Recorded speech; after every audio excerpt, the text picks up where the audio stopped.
everyone. Welcome to another episode of Pearls On, Gloves Off. I'm your host, Mary O'Carroll.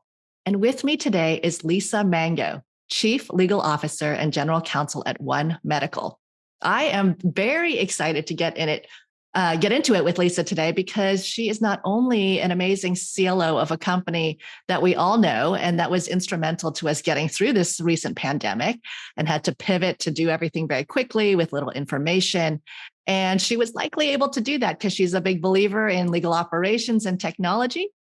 I know she is someone who would invest well and being able to scale the department because we actually met very early on in my legal ops career as Lisa did a stint in legal ops at Autodesk and was one of the original members of Clock in our very early book club days, even before Clock was a real organization. So there's a lot of good stuff to dive into with her today. And first, we will start with a little background. So as Chief Legal Officer, Lisa leads the legal, compliance, and government affairs teams and is responsible for all legal and regulatory affairs at One Medical. She brought broad legal business and leadership experience to One Medical, acting as a senior legal advisor for a number of public and private businesses, ranging from large technology and professional services companies to early venture-backed enterprises. Prior to joining One Medical, Lisa spent several years at Autodesk, an international design software company, where she had the opportunity to build and lead several legal function areas. Lisa earned her JD from the University of Texas at Austin and holds a Bachelor of Arts in Public Policy from Duke University. Welcome, Lisa. Thank you, Mary. I am really thrilled to be here and thrilled to have the opportunity to talk with you and share my thoughts with others. So thank you for affording me this chance. It's an honor to have you here. Let's start from the beginning. Tell me about the early days of your career and how your journey started, because it looks like I think you went to law school right after college. Was that presumably always the goal and where you wanted to go? No, I was like many college kids who didn't really know what I wanted to do. I had, majored in public policy. So I thought, and worked at a think tank. And I thought to myself, I'm really interested in that area. But I think I wanted to just explore. So I actually did take a year between college and law school. Oh, you did? Okay. I moved up to Boston with friends. Only chose them because my friends were going, only chose Boston because my friends were going there. I got a job at an early software company. Loved it, but I was like, I want to have more options for a career. So then I decided I was going to go ahead and go to law school. So that's where I started. And after law school, I moved to the Bay Area to work for a mid-sized law firm. Okay. I started in litigation and got a lot of great experience, especially experienced a lot of humility in some of my first depots and trial work. But it wasn't my jam. So I moved more into employment counseling and then tech transactions. Oh, interesting. I know. It was a way to sort of not just expand my skill set, but I don't know. I guess it was a way to expand my skill set. But through that experience, I learned that I liked talking to my clients almost on a daily basis, and helping them through their issues and learning to understand their businesses. Mm-hmm. So then I thought to myself, I really think I should go in-house. And I eventually transitioned to in-house. My first real in-house career was during the dot-com years, working at a fast-growing internet consulting company. This was really a seminal moment for me because I had limited in-house experience to speak of. Mm-hmm. I had just had my first child, who was 6 weeks old at the time. And a former colleague and friend reached out to me and she said, why don't you come be my second lawyer? It was her first general counsel job. And I really thought she was crazy. I didn't really know what I was doing. But she told me, I've worked with you. You're smart, hardworking, with good instinct. Let's do this together. And you know what? That was awesome. but also stressful. I joined and immediately had to deal with like a number of different issues, from complex licensing and consulting agreements to corporate matters to litigation, marketing, international expansion. But it was great. Um, like many .com companies, though, it grew really, really fast. Uh-huh. And then it wound down really fast. So, but I was lucky. I moved with some of my colleagues from that company to be their GC for a small startup, which I enjoyed. And this again was this working on a broad array of legal work. But that, but that company wound down too. And then I decided to make a change and go to a larger legal department. And my thinking was, not just going broad, but I'd really like to have deeper experience in different areas. And so that was Autodesk. It's an amazing company. I had a great experience there. And even though I was there for almost 12 years, I probably had 5 or 6 different jobs, which we could talk about later. And then after almost my 12th year, the amazing woman that had hired me to the internet consulting company reached out again and said, "Hey, I've just joined as general counsel of One Medical. Can you come join me and let's do it again?" Wow, that's such an interesting background and so unique because you were able to practice so much different types like expand to different practice areas and touch a bunch of different things within the legal department, probably because it was small and you kind of had to do everything, but you got exposure early on. And even at the law firm, you moved around and touched a bunch of things. And that probably set you up really well to be successful, both in-house and eventually as GC and CLO, right? It did, because as GC and CLO, you really do have to have a working knowledge of pretty much every area that your team supports. And so, or at least enough so that people understand or think that you know what you're talking about. And so that also helps you build confidence. Yes. That you can do new things. And that was super important as I developed my career. Yeah. I mean, I have so many conversations with folks who are now CLOs who talk about the first few days of being a GC and just feeling like they're over their skis and, they're an employment lawyer and now they're dealing with corporate things and filings and they've never touched that before. But you probably felt a lot more prepared than others just having touched a lot of things. So let's then talk about your journey into Autodesk, which is a fabulous Bay Area company. You were there for quite a long time. I know that you also had the opportunity there to try out a whole bunch of different roles within legal. So tell us about that experience. Yes. Well, as I mentioned, I was really excited to join a larger legal department and get the experience to go deeper in certain areas. I would say that, unlike my prior roles where I had to go super broad, this experience afforded me to go deep in different areas that I supported, or deeper, I should say. But the good news was also that it was almost like a rotation for me, in that, when I first joined, I supported, the product division doing their transactional M&A and general counseling work. And then I was able to move into a bunch of different areas. So every couple of years, I switched groups, sort of built up their employment practice, which was international. Then I moved into privacy and then compliance, etc. Wow. And was that like a formal program within Autodesk, or were you kind of unique in the fact that you hopped around?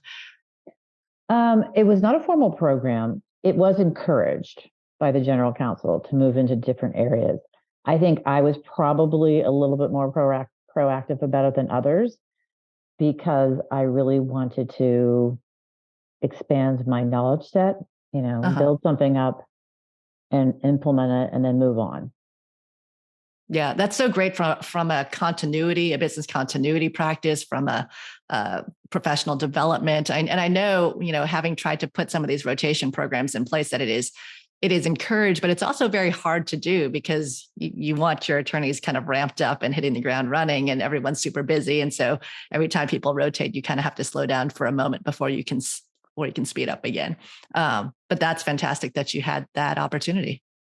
Yes, because when I joined, it was a much smaller department and people had to do multiple areas. But as it grew, right, people Yes. started having to specialize more. Yeah. Mm-hmm. So some folks were okay staying there, but I really wanted to continue to move into different groups. And I'm very glad I did. And I know because I met you when you were at Autodesk that you did a stint in legal ops, which I find totally interesting now knowing your career trajectory and where you ended up. Because a lot of aspiring GCs at the moment do try to get that legal ops experience, whether it's managing someone, managing that function, or at least getting involved in it. Because there's so much learning about how to run a department, and thereby kind of preparing you to be a general counsel or a department leader, a CLO eventually.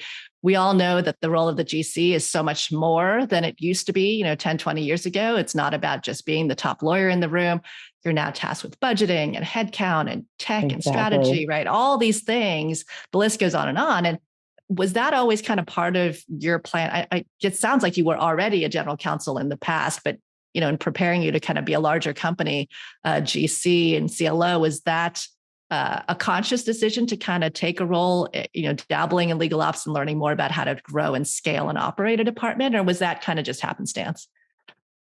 It was in between. So I found myself as I, grew and, became more senior in the department, like even from the get-go, wanting to always, do things more efficiently and wanted to have tools and training.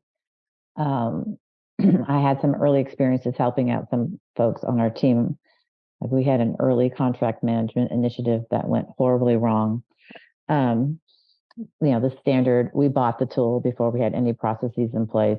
Right. And I don't think we started using the tool until 2 years after. Right. It's very common. Yes, and this was, this was way early days. So all these best practices, right? All the things that we learned, it wasn't even a thing then. You were getting involved in improving processes before that became a common part of a legal department. Yes. But exactly to your point, Mary, I can't imagine being a general counsel without having that background because yes, exactly.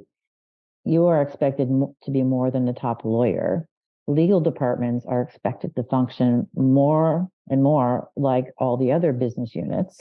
That's right. They're supposed to have strategic operating initiatives. They need to become more efficient. They, manage to a budget.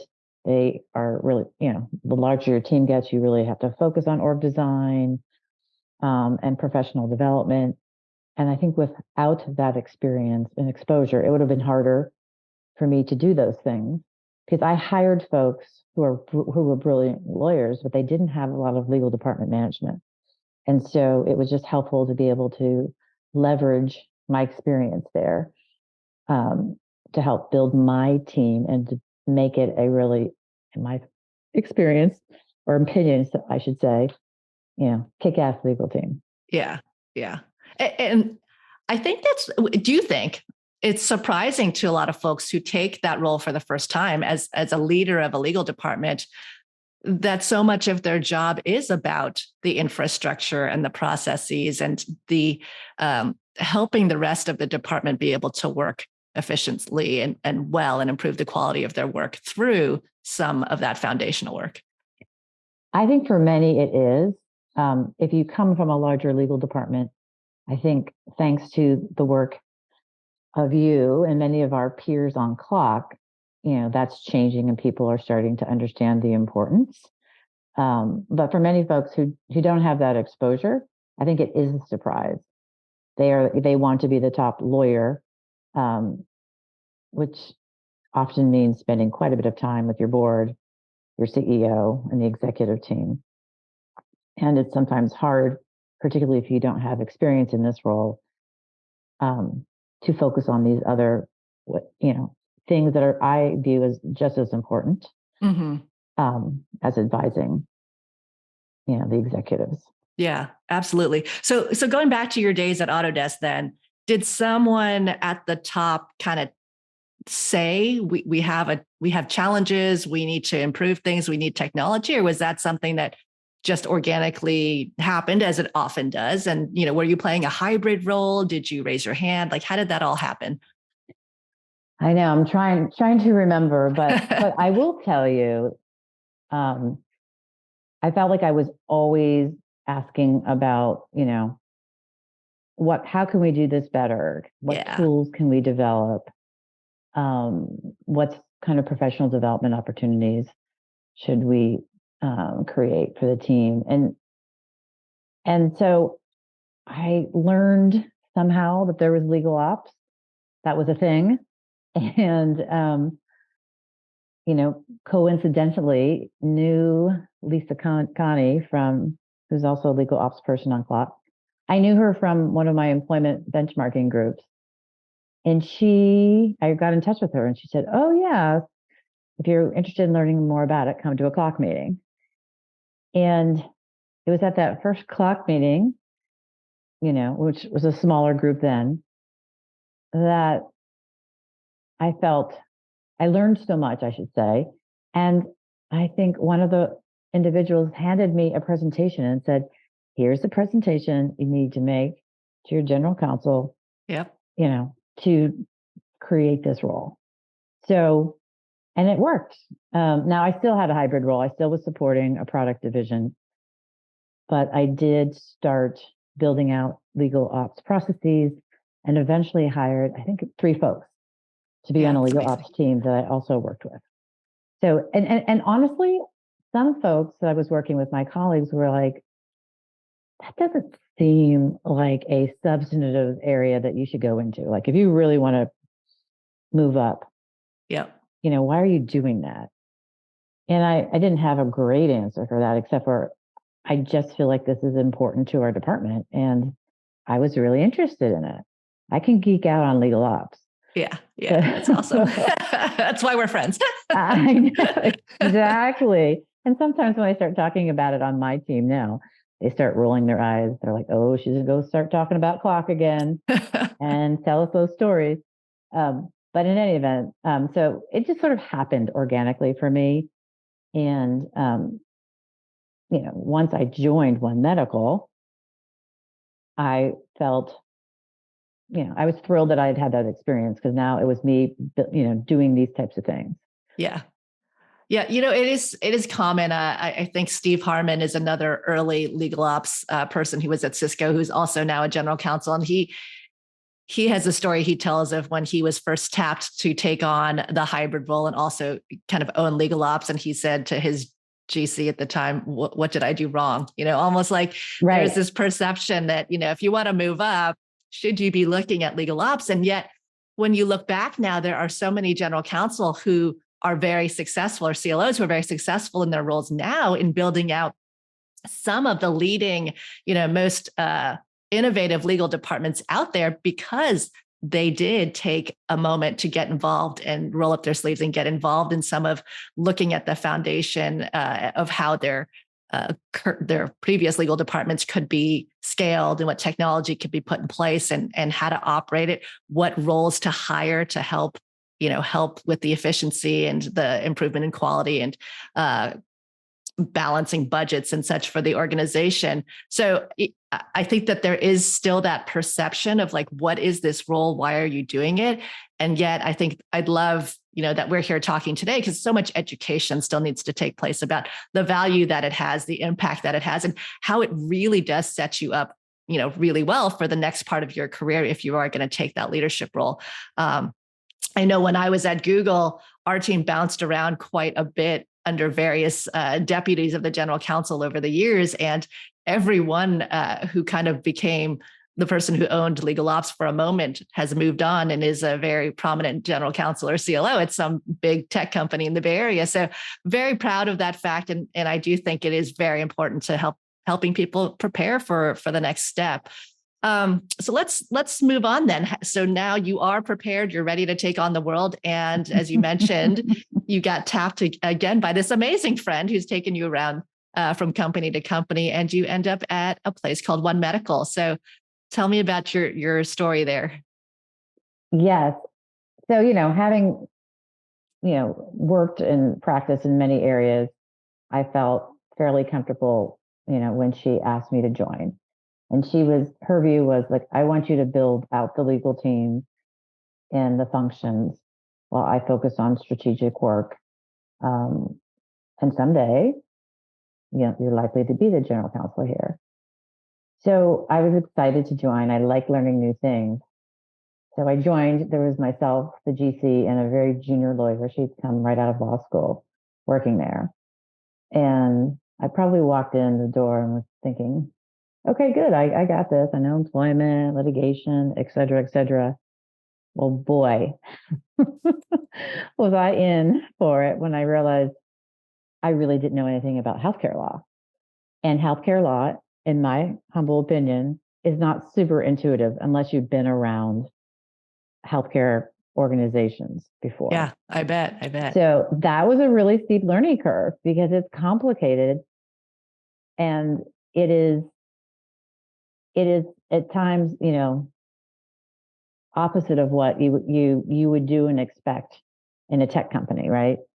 And honestly, to be quite honest, those regulations can be hard to work with when you're a disruptor, right? One Medical is the fast-paced, technology-enabled healthcare provider that we are looking to disrupt the way healthcare is delivered to bring better care. Yeah, absolutely. And so a lot of the regulations don't really, or they don't seem to address what we're trying to do. And you could read them as really, being silent or potentially covering what we wanted to do. Mm-hmm, mm-hmm. Let me restate that. If that didn't come out right. But the challenge we have of being a tech-enabled healthcare disruptor is that the regulations weren't really written to fit our business. And sometimes it's really hard to figure out how they apply. Yeah, absolutely. I can relate to that from being at Google in the early days of the internet law kind of being written. So, and same looking at driverless cars now, right? There's so many areas where the tech is further along than the regulatory landscape has gotten us. So, yeah, interesting to have to navigate that. So, how was it? How did you do that? It was really, honestly, the junior attorney that I worked with was very helpful. But the key for me was finding good outside counsel. And this is another one of my, my tips for people, but really trying to find good outside counsel that not only knows the area, but is able to adjust their advice for the type of company you are and think outside the box. Law is so complicated, and the consequences of breaking rules are so severe when it comes to Medicare, et cetera, that people are always very careful. And my experience was there wasn't, after talking to many different outside counsel, there wasn't a lot of out of the box thinking when it came to how can we do this and, not violate the regulations. So when we finally found our outside counsel to help us with that, that was life-changing for me. And it was in any event, so that was super important, as well as experiencing things day to day and trying to absorb them. Like, here are the rules. And then, every day you encountered different issues that you had to address, because it affects every area of our business. Sure. The drinking from the fire hose, so to speak, that we all know so well, right? And then it wasn't that long before you took over the general counsel role there. So then continuing to kind of grow out your team and supporting the business. So how was that transition to now leading the department and function?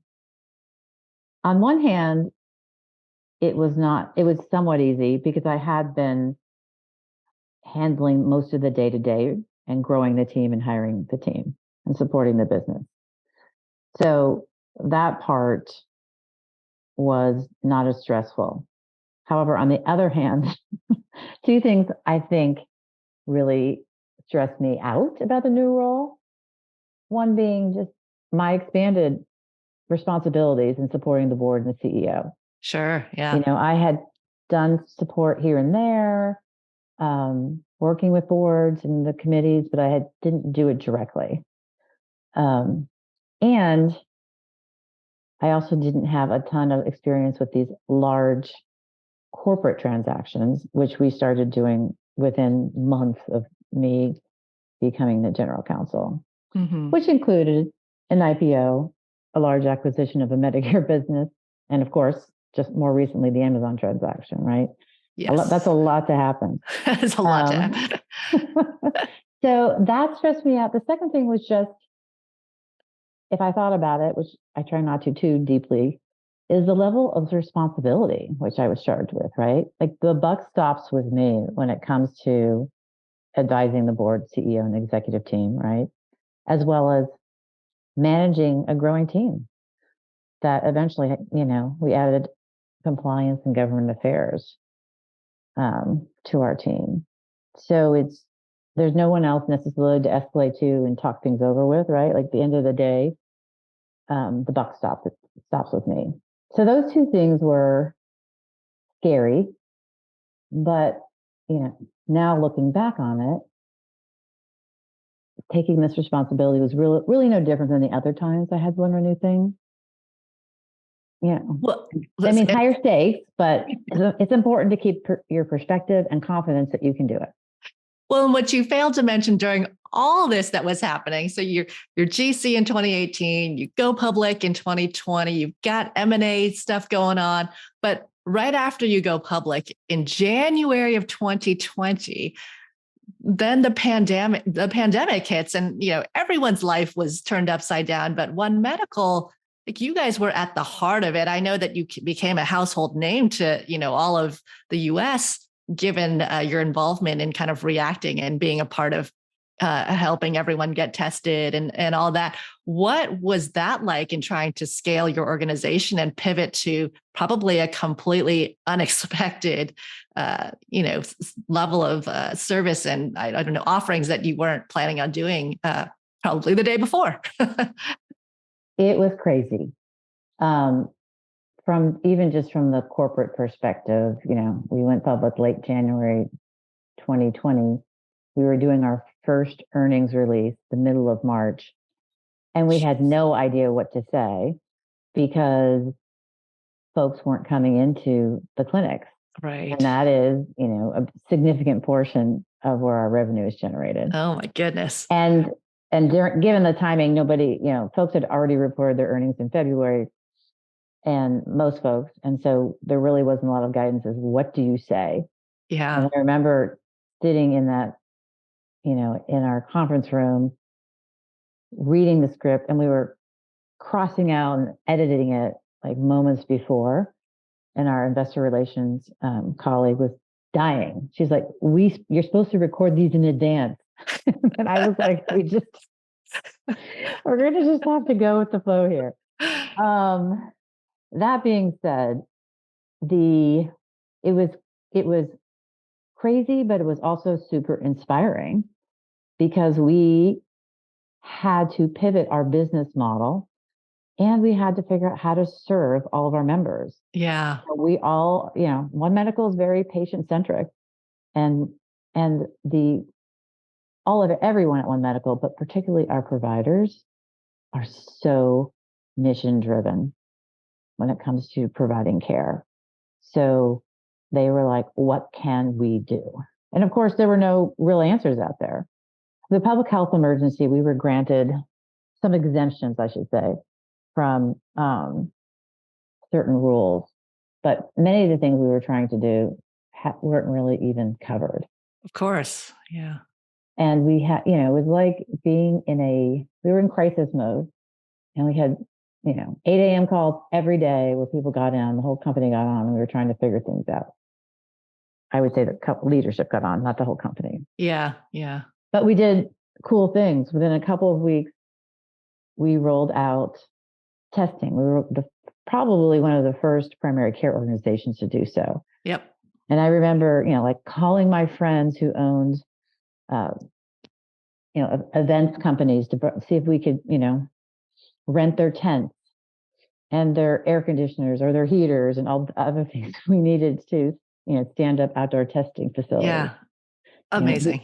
I know we created these separate indoor clinics that were our respiratory clinics where people could come who had the symptoms, but there were still other respiratory illnesses that folks had. And in those clinics, those were super locked down when it came to what our patients as well as really our providers were wearing to care for those patients. And we also, the minute the vaccines came out, we were really an early adopter and worked closely with the public health agencies to help them get the vaccine out there. That was very, very, that was kind of crazy days because you're working with local public health agencies, state public health agencies, and the CDC. And oftentimes there were conflicting rules and processes. So it was challenging, but at the end of the day, we were just so inspired and frankly proud of what we were able to accomplish.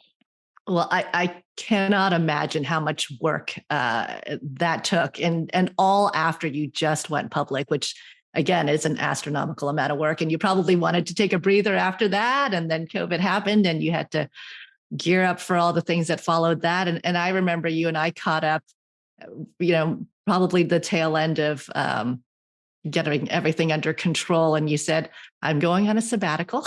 It's much needed, and you needed a little break. But of course, you're back now, and hopefully life is a little bit more business as usual. We all knock on wood. I mean, it's so funny. We all wish for like business as usual now because every day seems like something new. But what is life like now? What is a typical day for you as the CLO of One Medical? Is it, I'd love to hear how that goes.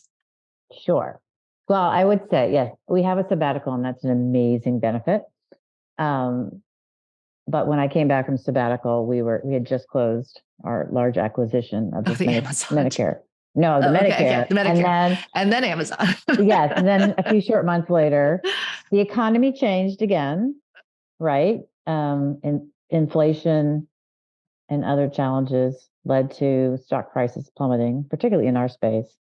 We had just purchased this Medicare business, which was a growth move to help us grow. But it also meant that our timeline to being profitable had been delayed by a couple of years. And that was okay in the fall of 2021. That became not okay shortly thereafter as the market, switched or moved toward more of a, value-based profit view. And the cost of capital significantly increased. Yep. Yeah. So after moving toward that acquisition or attempting to close that and integrate that was a big deal because we were bringing in Medicare in we were bringing in a Medicare business, and we had a small Medicare business before, but this was a very focused, it was all Medicare. And they had a different business model. So that alone was pretty challenging. But shortly in 2022, myself, the CFO, and the CEO started looking at, folks started knocking on our doors, I should say. And so we started looking at opportunities that were presented to us from larger organizations to acquire us. And for a while, that was just the three of us talking and providing diligence materials, but eventually I was able to get more of my team members involved. So I haven't had really a typical day. We signed in late July, and now we're in the process of trying to close.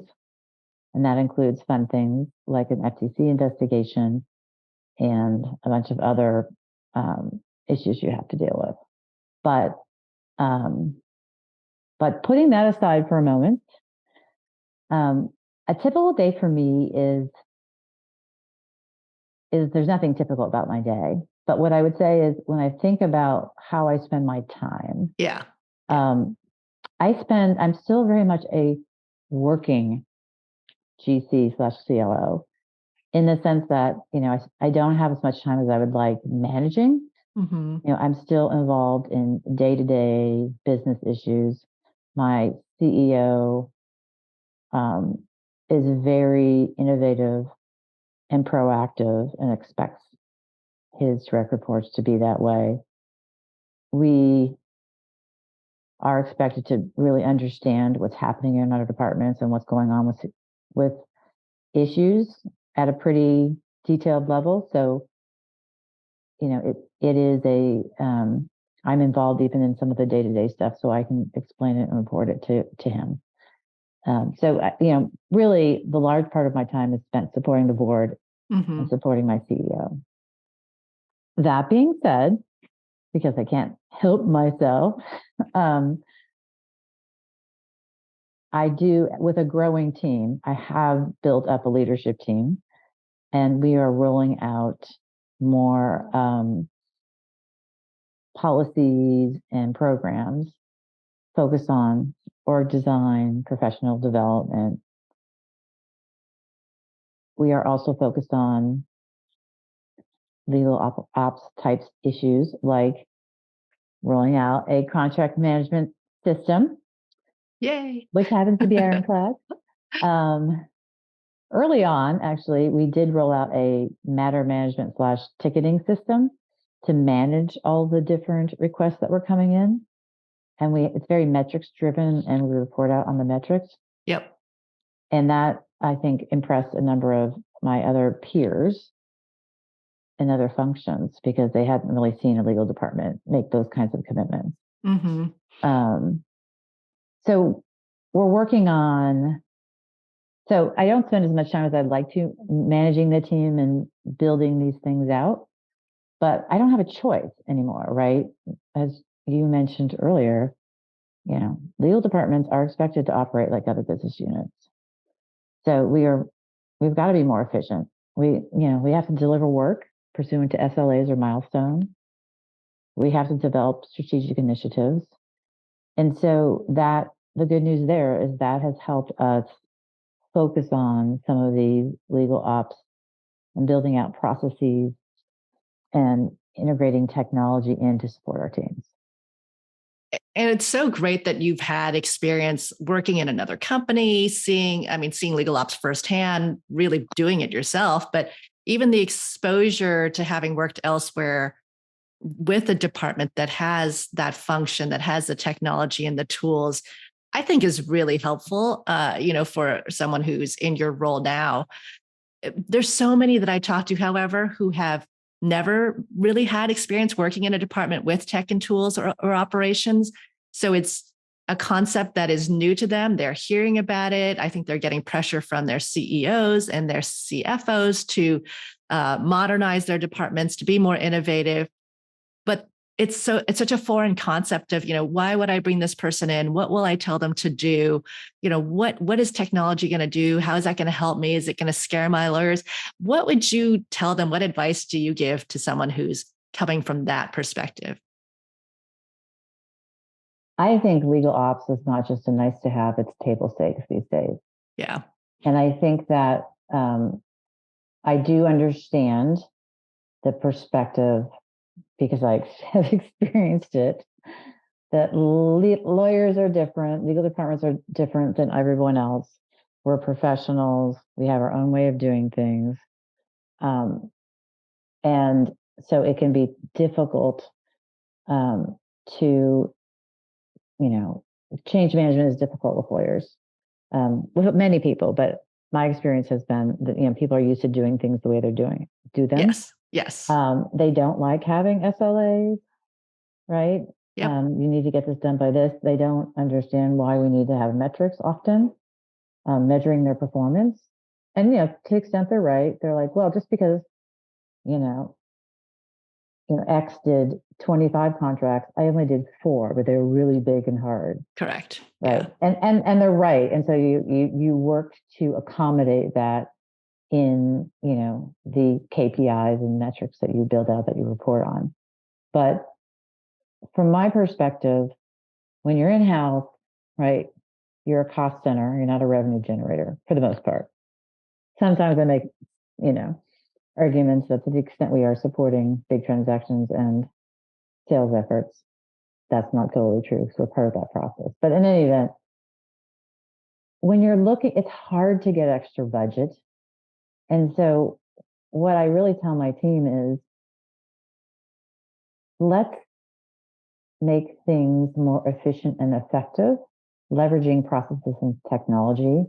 So number one, we can,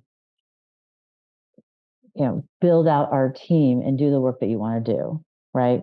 Absolutely. And two, we don't have to hire resources that do what I consider to be low value, but often high effort work. So folks, and it's like putting the time in now will make your lives much easier when we're done. And that's a hard sell because, my team is small and they're just super busy. Yeah. I'm sure everyone says that about their legal teams, but they, given all of the, transactions that have been going on, at the same time, they have to do their day jobs. And there's, lots of issues to address. Yes. They sounds often like push it's been back.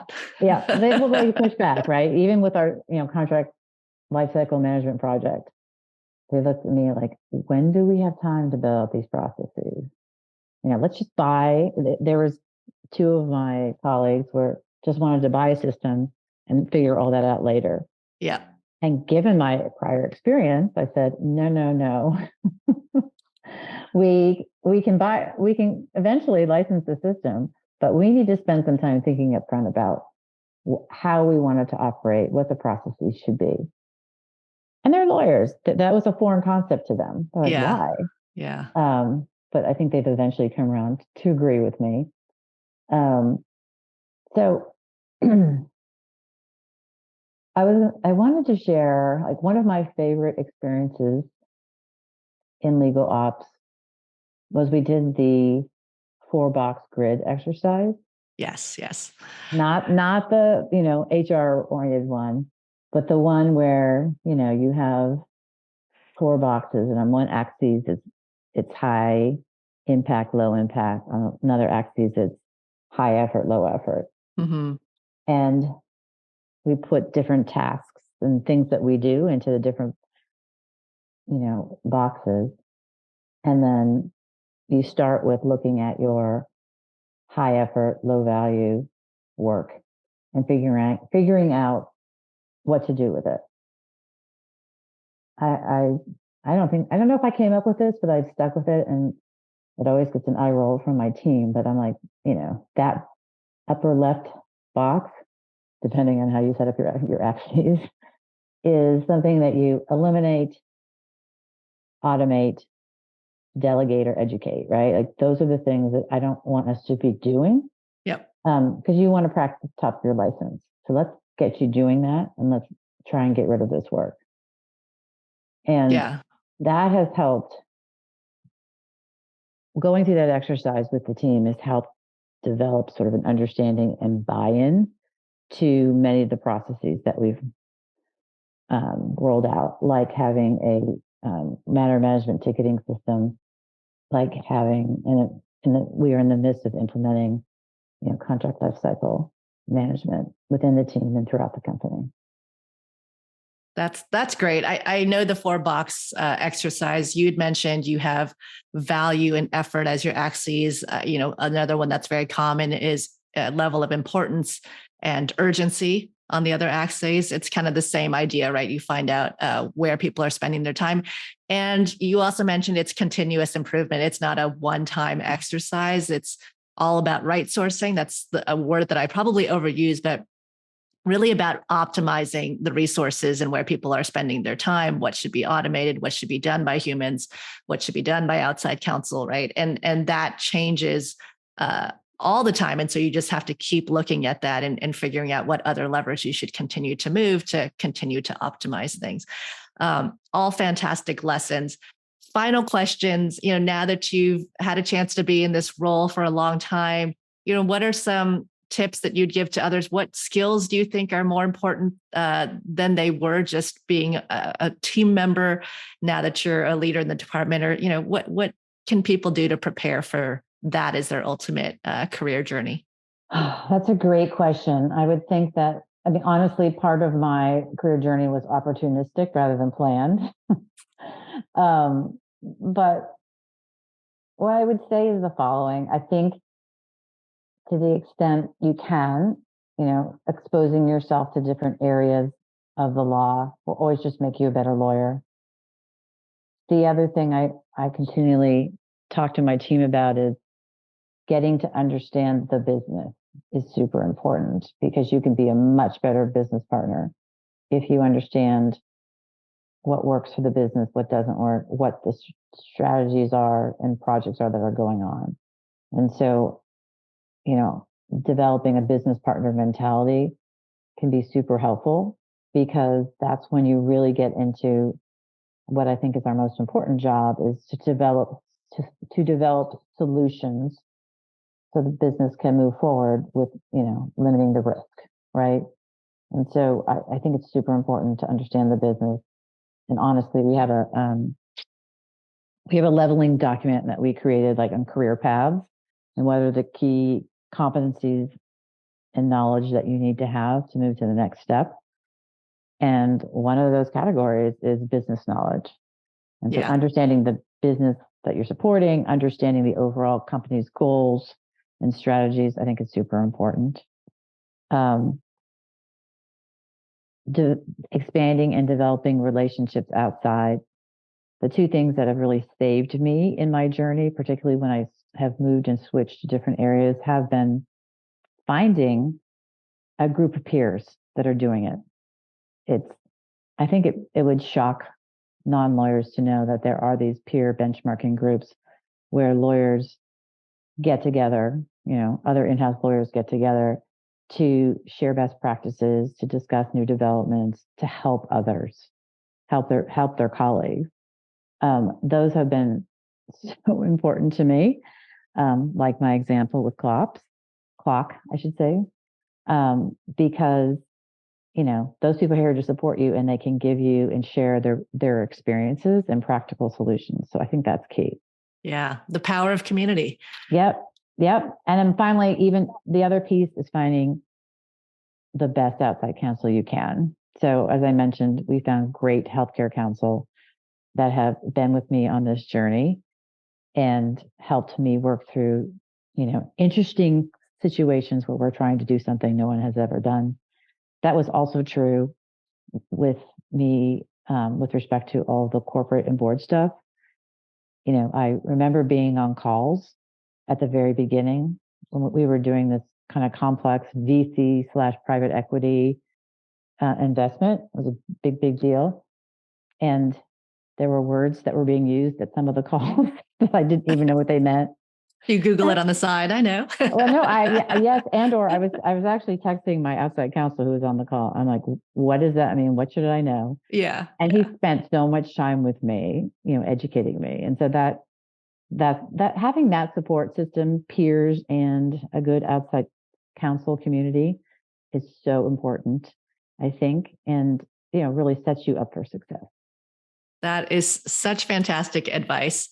So with that, we'll wrap up. I'll say thank you, Lisa. It's been incredible catching up with you and hearing about your journey and the last few years, which have been quite a whirlwind, but so grateful for you to share your story with us today.